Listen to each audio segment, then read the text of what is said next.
Hola activista, ¿cómo estás? Esto es Coaching para Activistas, episodio número 9, y hoy vamos a continuar la conversación que iniciamos en el episodio 7 y 8 sobre algunas creencias y concepciones que tenemos sobre el dinero y sobre ser pobre. Estás escuchando Coaching para Activistas con Virginia Lacayo, coach, emprendedora, feminista y experta en neurociencia y pensamiento sistémico, quien te compartirá información y herramientas para que puedas conocerte, autogestionarte y lograr los resultados que te propones independientemente de las circunstancias que estén ocurriendo. En los dos últimos episodios te hablé sobre algunas creencias que por mucho tiempo me han limitado en mi intención de generar estabilidad financiera para mí y para mi familia. Algunas de esas creencias son que no merezco tener más dinero porque hay otras personas que lo necesitan más, que ya estoy muy vieja para alcanzar estabilidad financiera, que manejar mis finanzas personales es difícil y es abrumador, y que el dinero destruye las relaciones y crea conflictos. Hoy quiero abordar algunas creencias que pueden ser un poco controversiales porque son creencias colectivas que yo he observado en el entorno de las ONGs y en el campo del desarrollo y de la justicia social en el que yo me muevo y que a mi parecer limitan enormemente la capacidad de las organizaciones de atraer y retener talento humano y de generar la autonomía política y financiera que necesitan. Las creencias sobre las que quisiera reflexionar con vos hoy son: 1. Que el dinero es la causa de todos los males.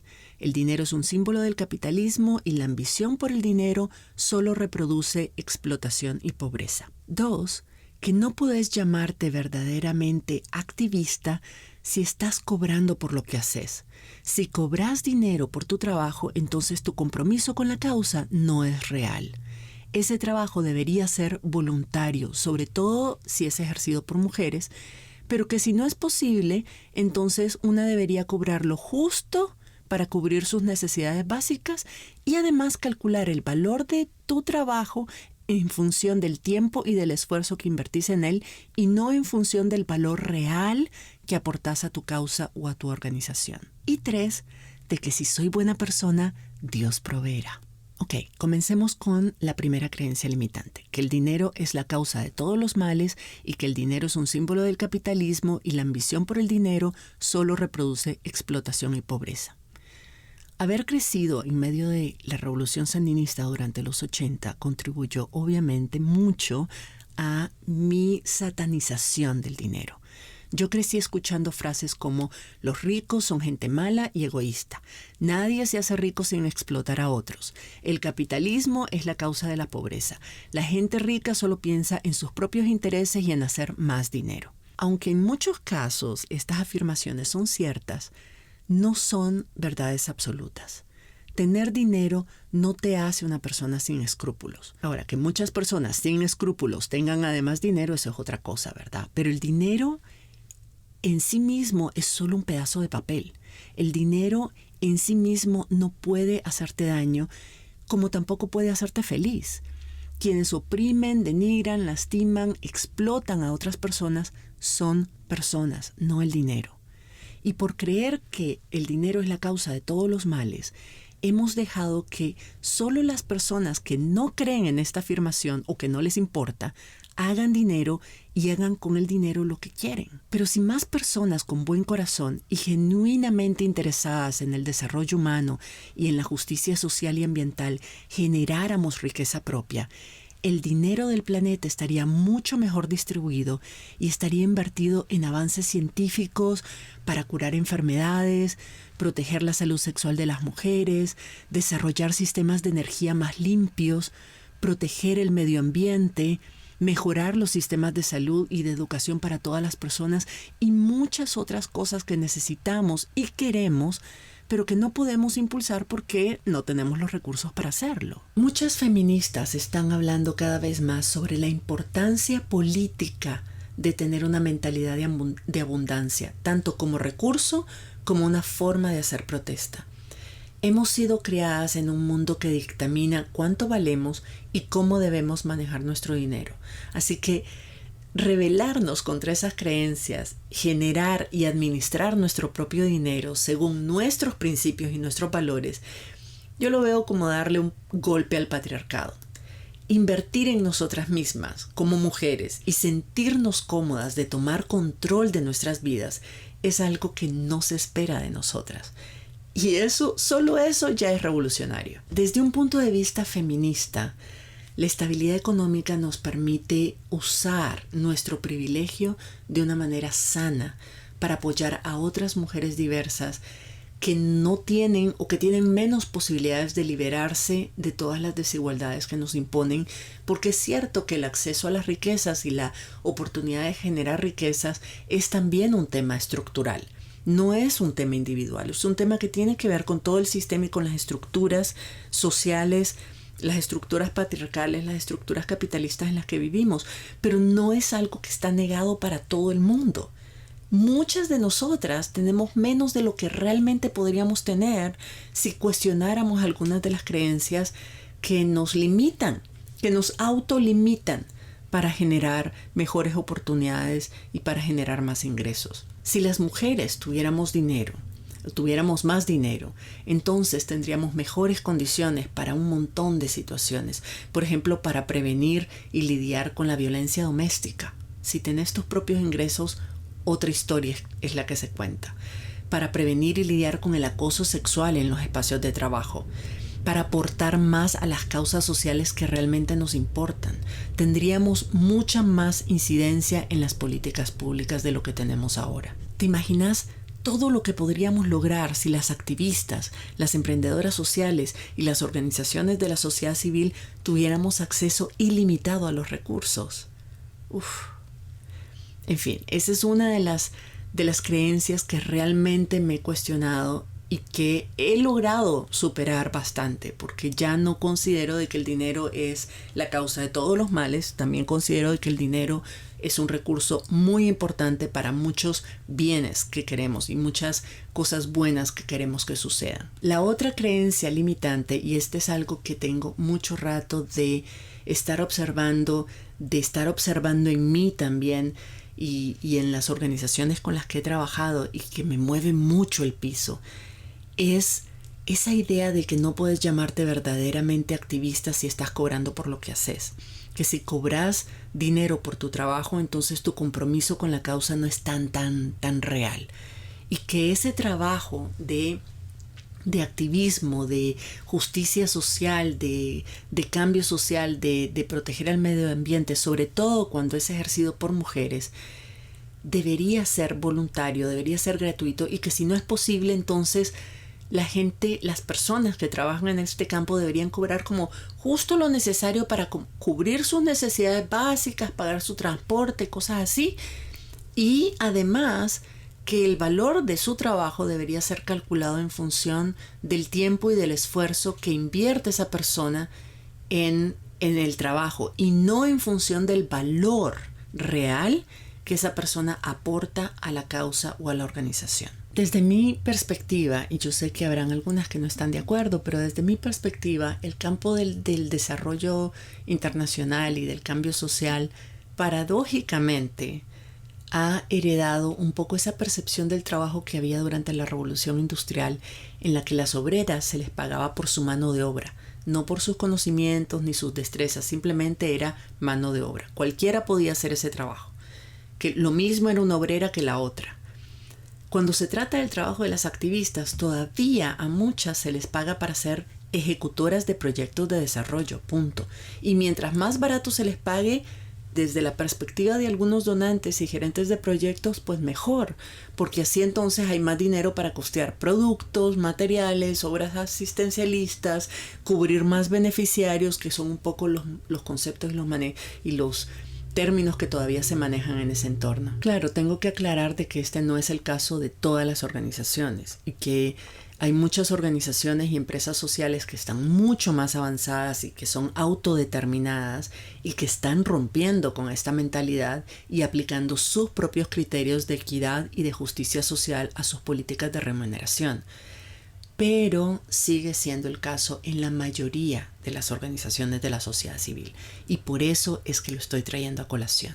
Esa forma de calcular el valor del trabajo de las activistas no solo es injusta, pero además es complicada, porque ya no estamos en la era del trabajo manual, estamos en la era de la producción intelectual y de la prestación de servicios. Entonces, calcular el valor económico de la producción intelectual o de un servicio ahora es mucho más difícil que calcular el valor de un producto manufacturado, que de los que se producían antes o de los que todavía se producen de alguna manera. Pero desafortunadamente seguimos utilizando los mismos criterios cuando estamos determinando los salarios o los honorarios de las activistas, de las consultoras, de las mujeres que estamos en este mundo, simplemente porque es más fácil de calcular.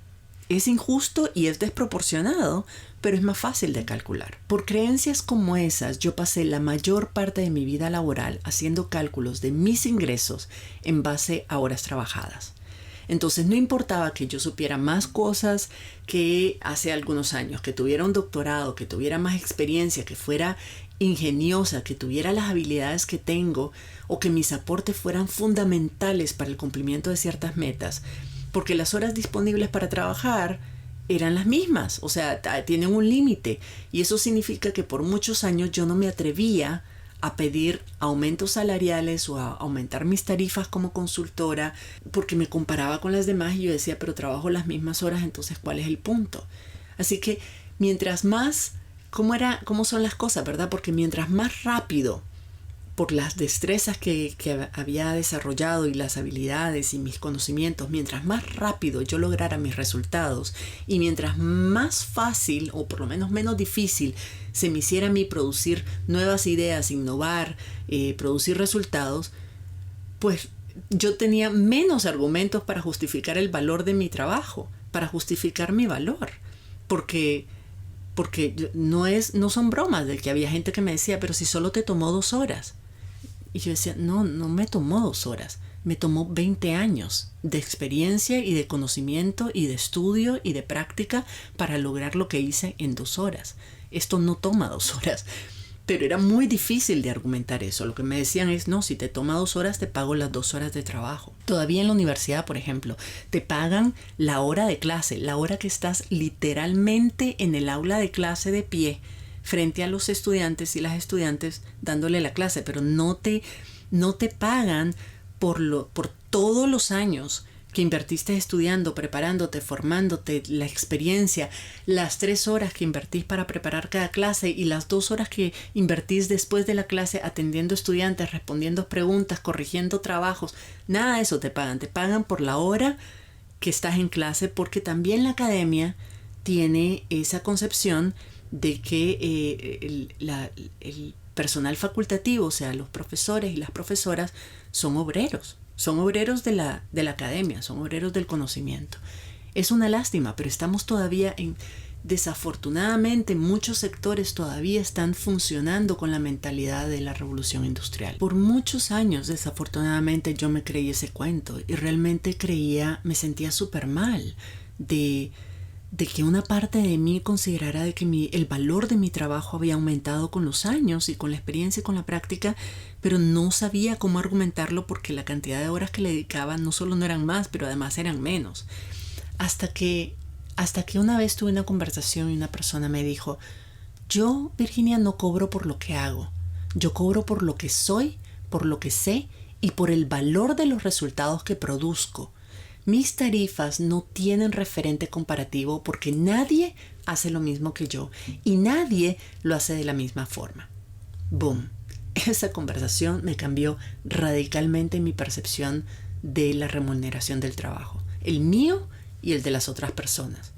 Ahora tengo claro de que mucho del trabajo que hacemos no es simplemente un intercambio de tiempo por dinero, o sea, que nos paguen por hora. Nosotros pagamos, y ahora en la sociedad moderna pagamos por lo que vale para nosotras lo que vamos a obtener, no por el tiempo o por el esfuerzo que esa persona o esa institución invirtió en hacerlo.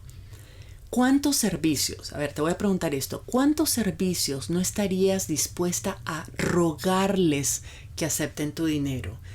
con tal de no quedarte sin el servicio. Por ejemplo, no estarías dispuesta a decir, por favor, déjenme comprar energía eléctrica, déjenme pagar luz, déjenme pagar agua potable, déjenme comprar una computadora para poder trabajar. En mi caso, por ejemplo, lo que yo le pago a mi coach, que para mí es un montón, es algo que lo vale, porque lo que yo recibo a cambio, lo que impacta en mi vida, lo que me permite a mí después generar como resultados, como ingresos, es muy superior a lo que estoy pagando.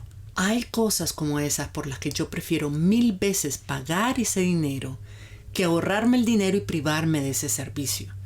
Yo lo hago porque el valor que esas cosas proporcionan a mi vida vale cada centavo. Pensá en las cosas en las que realmente no querés dejar de pagar y dejar de recibir. Estoy hablando de esto porque realmente creo que esa idea, esa noción de que debemos pagar salarios en base al tiempo y al esfuerzo invertido y no al valor aportado a la organización, afecta mucho al sector no gubernamental y a todas las personas y organizaciones que trabajan en temas de justicia social y ambiental. Las organizaciones y los grupos de base con los que yo he compartido y que he observado por todos estos años se la pasan luchando con las uñas para atraer y retener personas altamente calificadas. Pero en lugar de negociar con los donantes y con los gobiernos y argumentar el caso de la necesidad de pagar salarios competitivos para no tener que competir con el sector privado, por ejemplo, que en realidad estamos compitiendo con el sector privado. Entonces, en vez de buscar la forma de pagar salarios competitivos o generar ingresos propios para poder complementar esos salarios, se les pide a las personas, sobre todo si son mujeres, que tienen un alto nivel de compromiso, de que entonces se sacrifiquen por la causa, de que si realmente les importara y fuera una causa, no estarían tan preocupadas por el dinero, no estarían pidiendo dinero. Y a mí eso me parece injusto. Esto no solo lleva al desgaste material, mental y emocional de nuestras activistas más talentosas y de las más comprometidas, pero además refuerza la idea de que lo que vale son las horas y el esfuerzo que le dedicas al trabajo y no el valor de tu contribución al trabajo, o a la causa o a la organización. Yo estoy de acuerdo que las brechas salariales no deben ser enormes, pero la solución para mí no está en bajarle el salario a personas altamente calificadas, sino en pagar salarios justos para todas las personas en proporción a las contribuciones que hacen al trabajo de la organización y a nuestros criterios de equidad y justicia social. Es diferente, es un ángulo completamente diferente. Contar con suficientes recursos propios, tanto a nivel individual como institucional, nos libera a nosotras y a nuestras organizaciones del control que ejercen otras organizaciones, otras instituciones, otros entes, otras personas a través del dinero y de los recursos materiales. Nos devuelve a nosotras la autonomía política y económica que necesitamos para hacer lo que queremos hacer, de la forma en que lo queremos hacer y así acelerar los procesos de cambio que estamos impulsando. Ahora, cuando yo pienso en mi trabajo y en la razón por la que alguien quisiera contratarme como coach, yo estoy clara que lo que cuenta para esa persona no es cuántas horas invierto o cuánto me sacrifico o cuánto sufro, sino cómo mi trabajo va a cambiar la vida de esa persona. Entonces, me motiva a dar más, a ser más creativa, a retarme constantemente, pero también me motiva a cuidarme más y a buscar formas más efectivas y eficientes de lograr mejores resultados. Porque ya no importa cuánto me sacrifico y cuánto sufro yo, lo que importa son los resultados que produzco.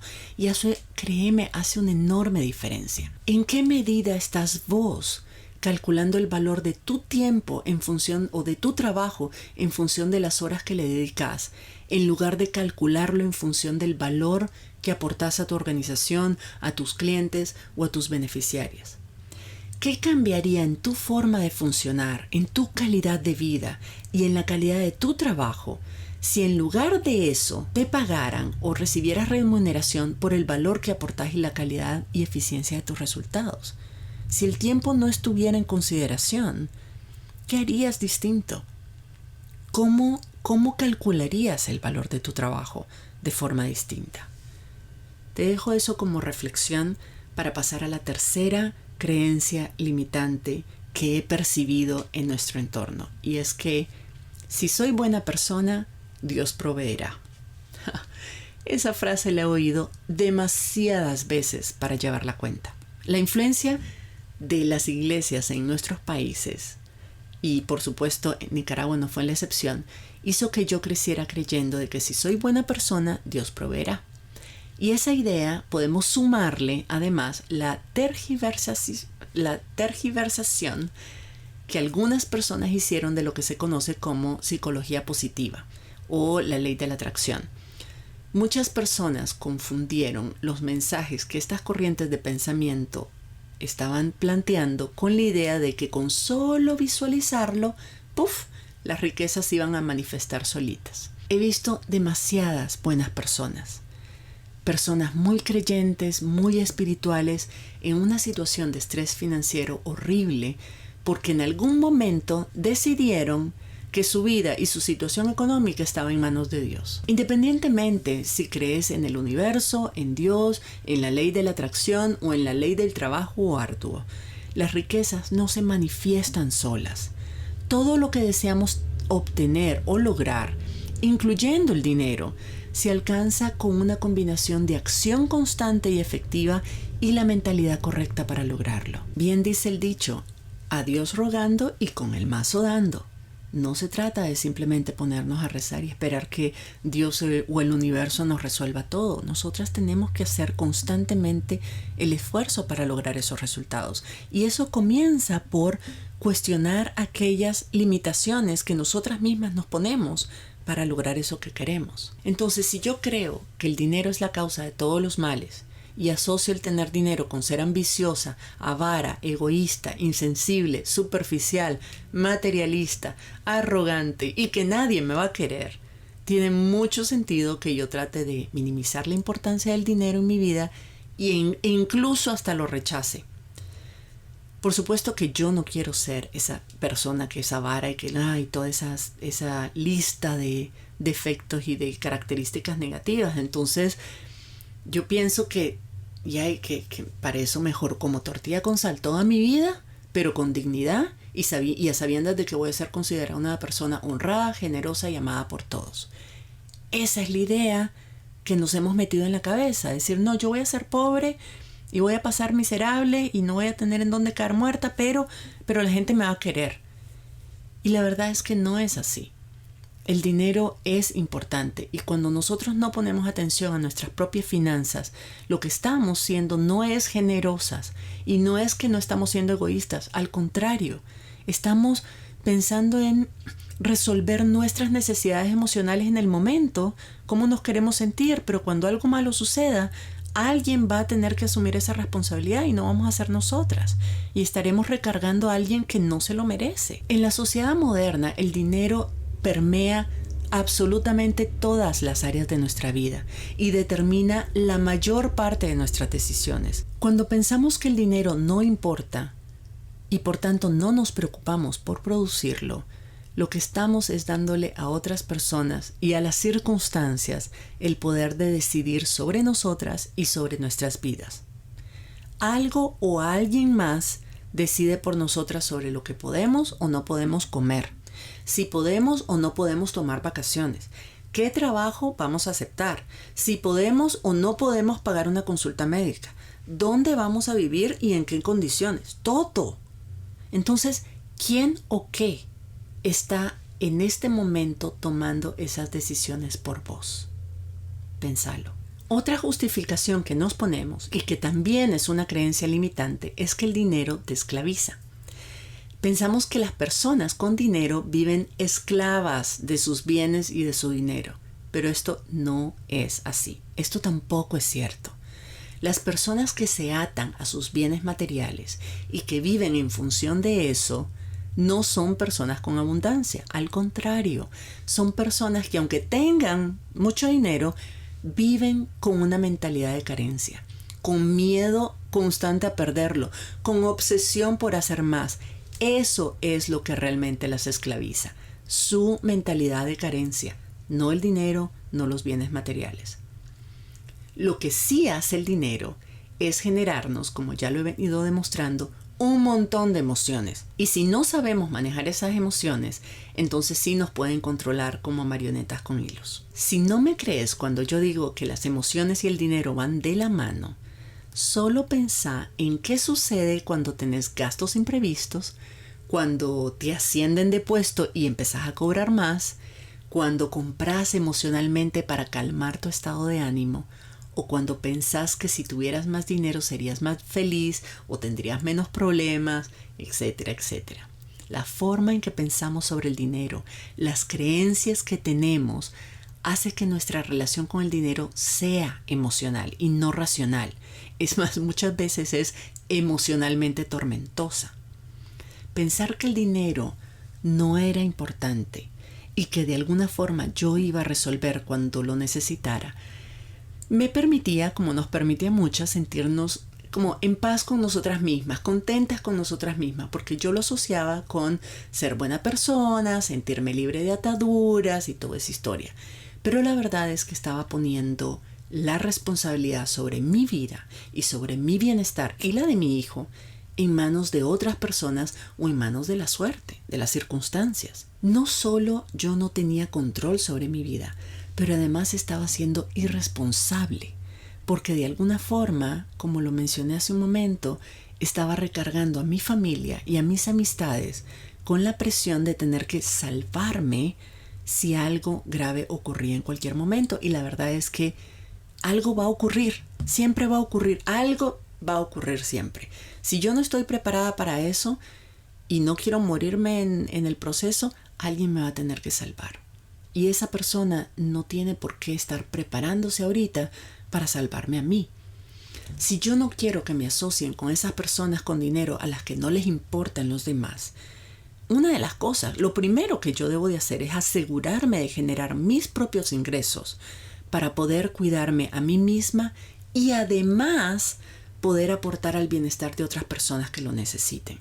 En el capítulo anterior hablamos sobre la creencia de que el dinero nos aísla y que tener dinero nos crea conflictos y nos crea tensión con en las relaciones interpersonales que tenemos. Si querés saber más sobre esto, te recomiendo escuchar el episodio número 8 que habla sobre ese tema.